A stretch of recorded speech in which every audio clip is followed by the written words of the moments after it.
This podcast was originally an article on the Imperium Press Substack. Find us at imperiumpress.substack.com for weekly articles. People have been requesting reading lists since the very beginning of Imperium, but never have we done one like this, a reading list to put some hair on your chest. This will be aimed at a fairly young man, maybe on the verge of adulthood. But older men will get a lot out of this too, and no doubt there's much that you've missed. Some of these works are challenging, but all are worth the effort. The list is in order of which came to mind first. At the end of this article, we will give you a recommended reading order. Every European national epic. This is cheating a bit, but we've got a lot to get through. You need to read the major epic poems of each European folk. There really is no alternative. This is an absolute minimum condition for being a well-read person, but it can also do you tremendous good as a man. The Iliad is soaked in gore, so perfect for men of burgeoning testosterone. But it also puts on display martial values, honor and shame culture, and ruthless in-group preference. If you took this poem and inverted every element in it, you would come up with modernity in all its weakness and incontinence. And this description more or less fits every founding national epic. If you lived by what you found in Iliad, Beowulf, Volsunga Saga, and I mean really lived by it, took it as seriously as the Bugman takes breakfast cereals, then you would be the most formidable human alive. A partial list: Homer, Aeneid, Beowulf, Ulster Cycle, Volsunga Saga and the heroic lays of the poetic Edda, Mort d'Arthur, Song of Roland, Tale of Igor's Campaign, El Cid, Nibelungenlied, Kalevala. Hagakure. The work of a retired samurai who was refused the chance to commit seppuku and follow his lord into death. The Hagakure forms a complete picture of Bushido, the way of the samurai, an austere and uncompromising mode of life, not unlike that of the chivalric knight. In these orations, Yamamoto Tsunetomo teaches that a samurai should live as though already dead, embracing death to act decisively without fear. He demands complete and utter obedience to one's lord, even to the point of epistemic obedience, an incredible ask and almost incomprehensible. But he also notes that, a house with but 2 or 3 such men serving it, its future is assured. Any political movement who puts into effective practice the principles in this volume will be simply unstoppable. The Book of 5 Rings. The Book of 5 Rings is ostensibly a manual of swordcraft, but like the Hagakure, it manages to convey the essence of Bushido. Written by an undefeated swordsman, Miyamoto Musashi, it outlines the principles for victory in 5 sections, each related to one of the elements. Like Yamamoto, Miyamoto emphasizes discipline to a degree that is almost unattainable and demands a mindset that is truly foreign to modernity. Harnessing the secret art of the samurai in non-combat situations like business is rather cliché, but this book can actually help you win at almost anything. Watership Down. This book was made into an animated movie that famously scarred a whole generation of children. Instead of getting cute bunnies frolicking in a meadow, the kiddos got a tale of castaways founding a new society on rivers of blood. The fact that this tale is told from the perspective of rabbits gives it a mythic quality, complete with an actual mythos and creation stories. When the dog bounds across the landscape, it might as well be a dragon, and in the climactic battle, you might actually weep. The movie is pretty good, but the book is fantastic. Mario Puzo, The Godfather. The movie is absolutely required, but you should read the book too. Everyone knows The Godfather, but its significance lies in showing exactly how clannishness can work in modernity, with loyalty to family trumping loyalty to abstractions. This book pairs well with Aeschylus's Oresteia, which is about how dysfunctional clan justice gives way to the justice of the city. The Godfather shows how the dysfunctional justice of the state gives way to the justice of the clan once again. As we move further into anarcho-tyranny, and as capture of state institutions for the good of the folk looks ever more remote, this book shows what kind of social structures will survive the future. The book offers an even richer exploration of honor, loyalty, and violence than the movie. The Daodejing. The main philosophical work of Taoism was a major signpost guiding me to where I am today. And although I now disagree with some of it, the book is required for a well-rounded worldview. There's nothing overtly masculine in here. In fact, its ideas of Wu Wei, action without action, and Ziran, spontaneity, are rather feminine.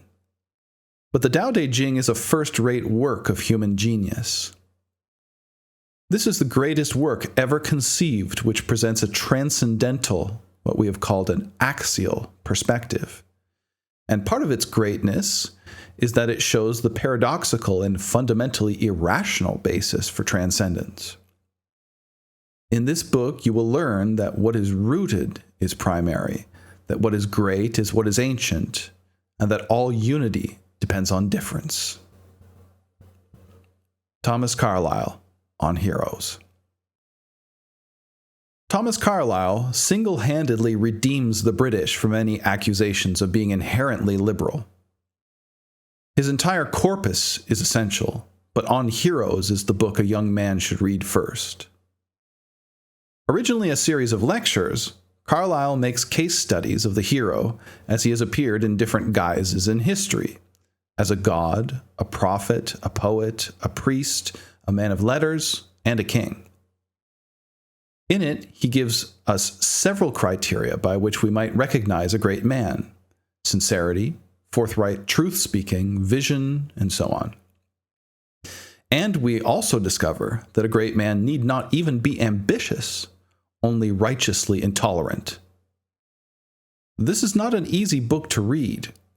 Carlyle's allusions are dizzying, and his prose is elevated, second only to Shakespeare in the English language. But every man should read this work for a deeper understanding of real greatness. Robert E. Howard, various works.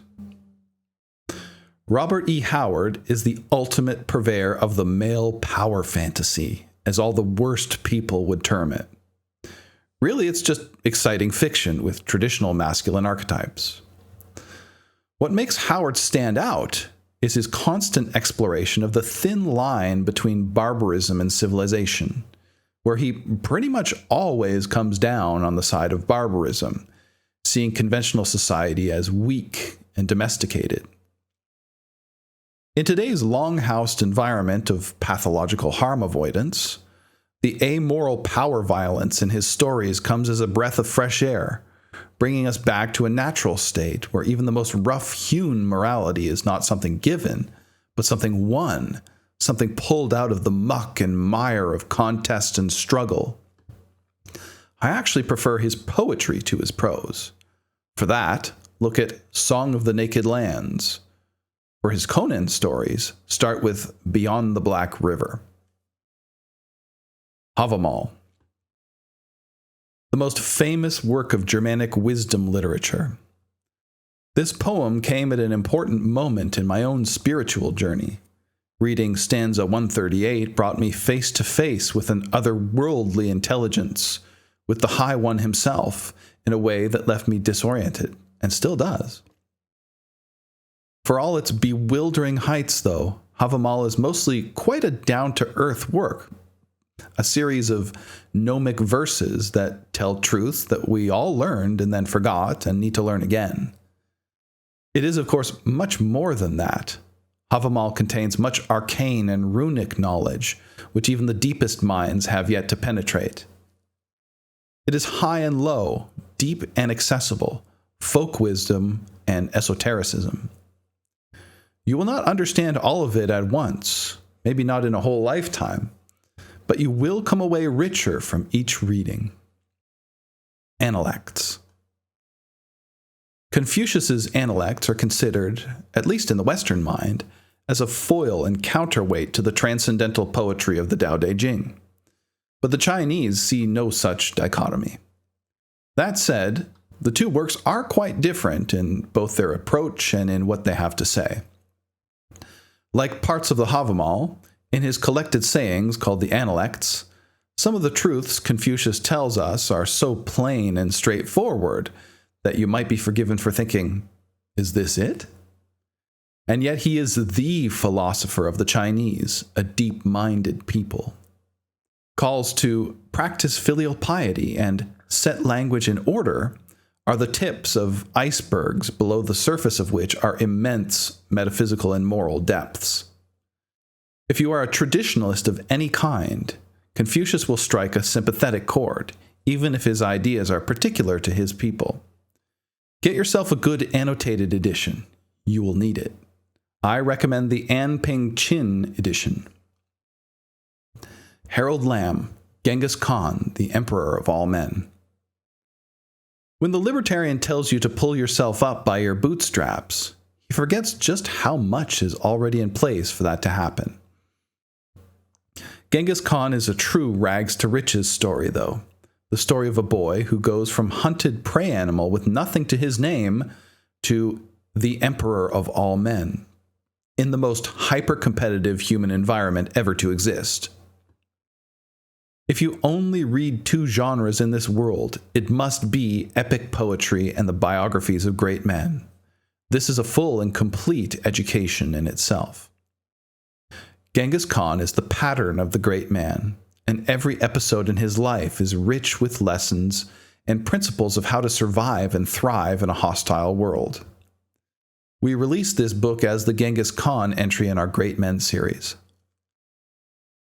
Sophocles, Ajax. At least one work of Greek tragedy belongs on this list, and Ajax is the most profound, if not the most celebrated. Ajax will take some working up to, as it assumes a familiarity with the Homeric stories that follow the Iliad and Odyssey, where the Greek heroes return from the Trojan War and meet terrible fates. What makes Sophocles' play truly great is that it gives the clearest picture of the archaic Indo-European man, right on the verge of his being eclipsed by the new man of Greece, the heroic, if naive, warrior aristocrat being passed over in favor of the silver-tongued orator. Ajax prizes honor above all else, and when his honor is slighted, he does the unthinkable. Except it isn't unthinkable to him, because he embodies our honor-obsessed barbarian roots. If all men felt the same as he did, terrible behavior would be extremely rare in this world. Plutarch, Parallel Lives. This work kills two birds with one stone, in that it is a key work in the Western canon, and also a series of biographies of great men.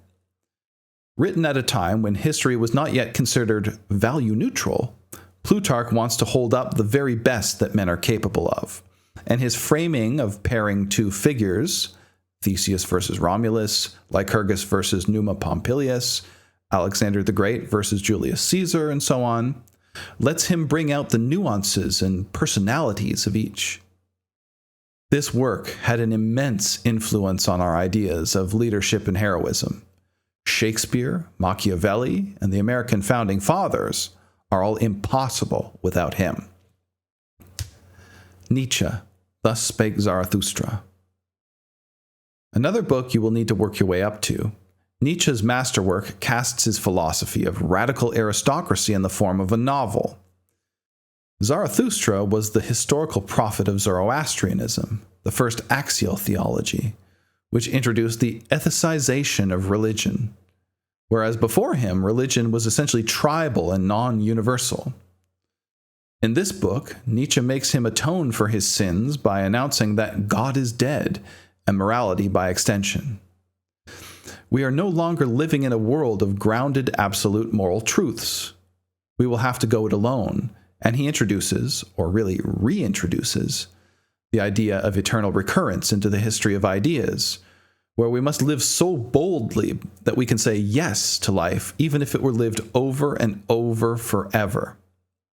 Whether you agree with him or not, Nietzsche's call for us to embrace the will to power and turn human potential into superhuman potential must be reckoned with. The joy of cooking. No, this isn't a joke. I don't care what Andrew Tate says. Any man who can't cook at least a few dishes well is not a true man, no more to be respected than a man who can't change a tire. This is a classic recipe book that gives simple instructions to make very good dishes. It has been curated over the course of 90 years to date, so, unlike trendy recipe books that nobody will use 5 years from now, everything here works and tastes good. If you can cook something decent for a woman, she will respect you.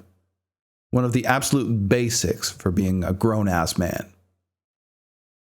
Machiavelli, the Prince. Machiavelli is so important that he now has his own adjective, used by people who have no idea about philosophy or political science. The Prince is ground zero for political realism, the idea that political theory should be descriptive before it is prescriptive. But Machiavelli is not nearly as Machiavellian as he's often made out to be. Very often, he is at pains to point out where the ruler's less heavy-handed response not only failed to prevent bloodshed, but actually made it worse than it would otherwise have been. Machiavelli's most famous work is often lumped into a category with Art of War or the Book of Five Rings as a really great way to get ahead in business or some other field, but ultimately its power lies in fatally wounding what we might call logos, and saying that the effective leader and the morally upright leader are often two very different things. Cormac McCarthy, Blood Meridian. Maybe the most violent book since the Iliad. In here we have an America that could not be farther from its supposed Enlightenment roots, which really pushes us back to something feudal, and even earlier, back to the steppe. No woman speaks for the first 90% of the book. Men are moved to mindless ultra-violence by nothing at all. This is a hyper-Darwinian world where blood flows like monsoon-gorged rivers, and human life is worth only what it can take by force. And yet there is a kind of nobility here. It is the nobility of the plain-spoken man whom you may not trust, but who does not pretend to be your friend. The American backcountry of the 19th century was largely populated by settlers from the Scottish borderlands, tough, crude, barbaric men who formed perhaps the last preserve of Bronze Age warrior culture and who maintained the traditional clan structure longest in the Western world. This is the greatest epic prose poem since Moby-Dick, and it paints a picture of men such as no longer exist, much to, if not our hurt, then certainly to our enemies' hurt. They don't exist, but they ought to. The Epic of Gilgamesh. One of the oldest known works of literature, but still relatively young in the Western canon, the Epic of Gilgamesh has a tremendous amount to offer a young man. It follows Gilgamesh, the powerful king of Mesopotamian Uruk, whose arrogance leads the gods to create Enkidu, a wild man who becomes his rival and ultimately his friend. Upon Enkidu's death, Gilgamesh leads a failed quest after immortality, finally accepting the inevitability of death and that man can live forever only in his deeds. Whereas many myths and religious narratives tell us comfortable just-so stories about eternal bliss, Gilgamesh does not flinch at the reality of the world.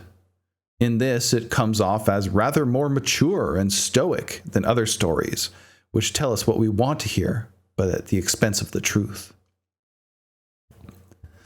The Book of Job.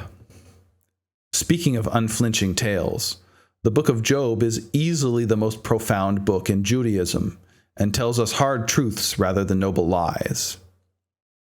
The story is familiar enough, but the implications are radical, and still undigested even thousands of years later, or rather, no longer understood, whereas at one point they were.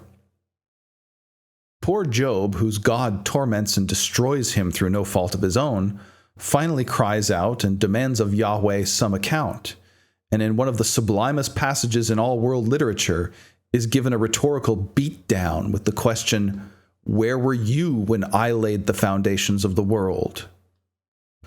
The implication is that the highest authority is not questionable even in principle, and that to question it is to set oneself on the throne.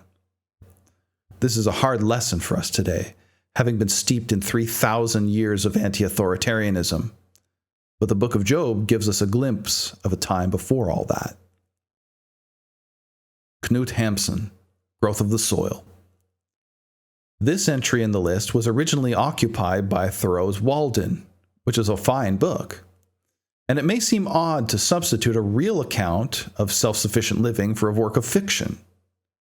But whereas Thoreau's work was an experiment carried out in highly artificial conditions over 2 years, Growth of the Soil is the real deal, the story of a pioneer who arrives in the Norwegian wilderness with nothing and departs from this world with a whole legacy.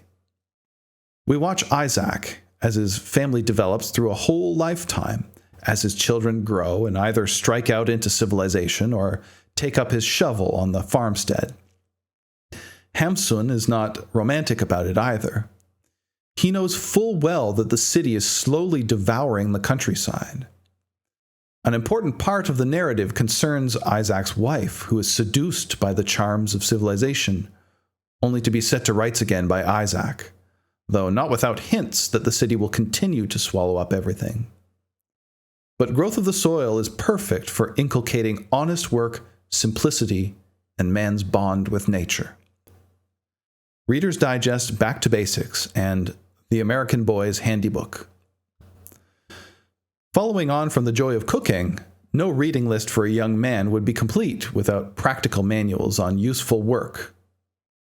These 2 books taken together will give one a solid grounding in basic tasks that men have been expected to do forever.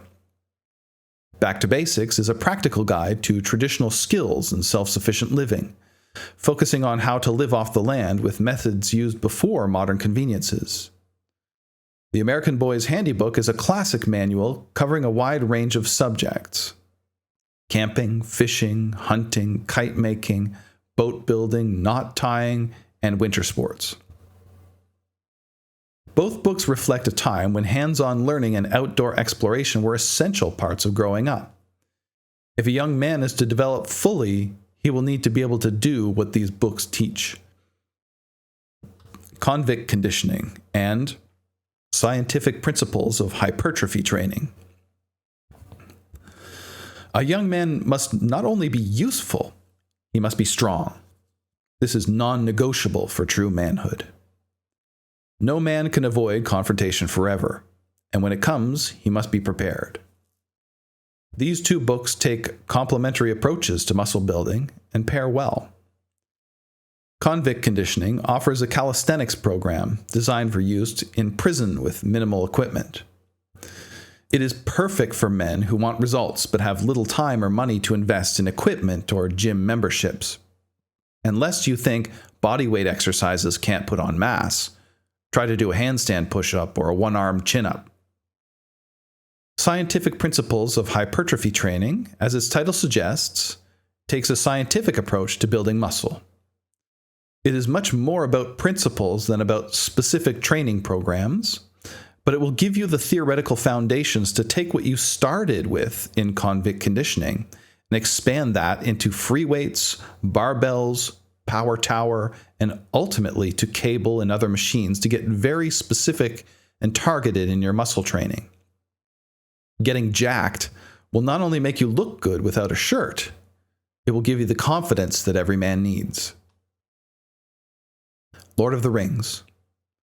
A given in any reading list for young men.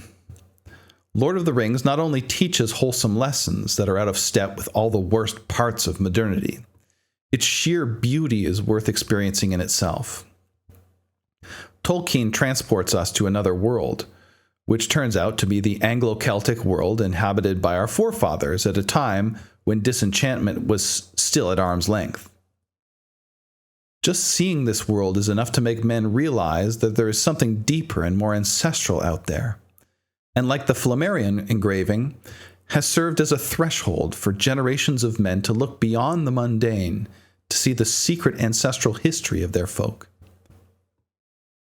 Shakespeare, Coriolanus, and the Tragedies. No reading list, for young men or otherwise, would be complete without Shakespeare.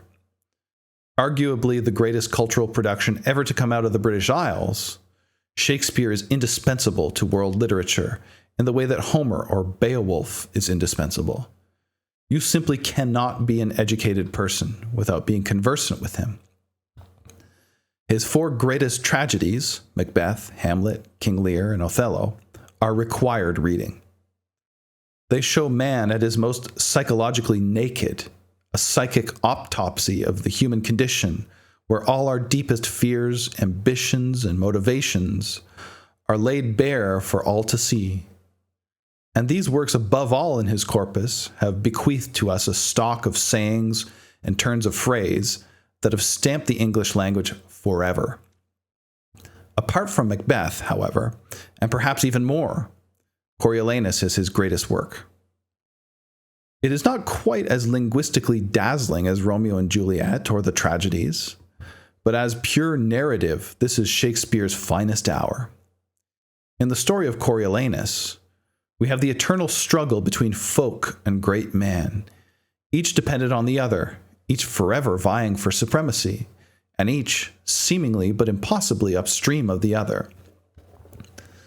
Shakespeare contains too many multitudes to come down simply and clearly on one side or the other, but we get a profound meditation on the nature of sovereignty, duty, and what makes a folk what it is.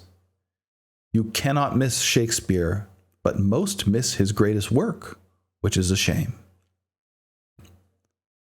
Moby-Dick. The greatest modern work in English, Herman Melville's Moby-Dick, single-handedly puts American literature in the same class as Shakespeare. This is one of those few tales which is at once a ripping yarn and overwhelming in its linguistic invention.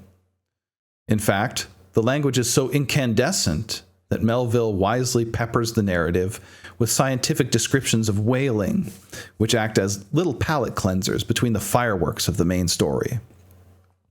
And the story is properly epic. Most of us know about the white whale, that thing that a man can't help but chase, but which will destroy him if he ever catches it. But what most of us who have not read this masterpiece don't know is that Moby-Dick is also, and foundationally, about a man in Captain Ahab whom we might describe as archaic man. He is not just vengeful towards a dumb beast who stole his leg from him. He very clearly sees agency everywhere in the world. He would strike the sun if it insulted me. Indeed, like a good animist, he sees intelligences populating every corner of nature, and his revenge on the whale is a revenge on the world itself. This prose poem is filled to overflowing with these sorts of metaphysical depths, and it is just as essential as Shakespeare or Homer, in my view. Goethe, Faust. Speaking of Shakespeare and Melville, no list of serious works for men can be without Goethe's Faust. This is another difficult one that will need to be approached after most of the others. A foundational work in German Romanticism, this work is keen to show the corrosive elements in the Enlightenment's relentless pursuit of knowledge. Much like the devil in Milton's Paradise Lost, Mephistopheles in Faust is a complex character, full of irony, wit, and cynical wisdom, who represents the destructive aspects of reason and serves as a warning. Containing all the verbal pyrotechnics of Shakespeare or Melville, Faust is a great example of a simple folk tale being raised up into high literature. It is disappointing that the story has been changed from traditional tellings where Faust is condemned forever. In Goethe's version, he is redeemed by a rather unsatisfying deus ex machina. Still, his version is essential to the Western canon. Marcus Folin, Dauntless. The Golden One is an ideal role model for men, and his book Dauntless promotes self-mastery, discipline, strength, and masculine virtue in the face of modern societal decline. In a way similar to Havamal or Confucius, Fullen tells us foundational truths that are easy to learn, but also easy to forget and hard to implement. And he does so in a winning style that not only tells us these truths, but makes us want to implement them. Dauntless calls for us to reject weakness, nihilism, and decadence, advocating instead for a life of virtue, resilience, and the pursuit of greatness through individual and collective strength. Your son needs to read this book. At the end of this list, we feel no scruple at recommending The Culture Thug Handbook. Acting as a survey of much of what's on this list, it urges us to take a second look at tradition as authoritative, and it places the radical right as the true inheritor of the greatest things ever said and thought by man. It does not flinch at asserting illiberal ideas as the baseline and foundation of everything else, and refuses to apologize for these ideas. Written in a confrontational and polemical style, it will challenge any man to question the received wisdom of the past few centuries in favor of the received wisdom of the first 99.8% of human existence. Below is a recommended reading order for this list. The list is ordered not in terms of importance, but is tailored to the needs of our young man. But it will prove useful for anyone. Number 1, Dauntless. Number 2, Havamal. Number 3, European national epics. Read these in order, but spread them out as you read through the rest of the list. A. Homer. B. Aeneid. C. Morte d'Arthur. D. Beowulf. E. Volsunga. F. Ulster Cycle, and so on. 4. Robert E. Howard. A. Song of the Naked Lands. B. Beyond the Black River. 5. Gilgamesh. 6. Lord of the Rings. 7. The Culture Thug Handbook. 8. Genghis Khan Bio. 9. The Godfather. 10. Hagakure. 11. Watership Down. 12. Book of Job. 13. Joy of Cooking. 14. Parallel Lives. A very long work. Spread these out as with the epics and Shakespeare. 15. Handicraft Books. A. The American Boy's Handybook. B. Reader's Digest Back to Basics. 16. Shakespeare. A. Macbeth. B. Hamlet. C. King Lear. D. Othello. E. Coriolanus. 17. Muscle training books. A. Convict Conditioning. B. Scientific Principles of Hypertrophy Training. 18. Carlyle on Heroes. 19. Machiavelli. 20. Daodejing. 21. Growth of the Soil. 22. Analects. 23. Ajax. 24. Book of Five Rings. 25. Nietzsche. 26. Blood Meridian. 27. Moby-Dick. And 28. Faust.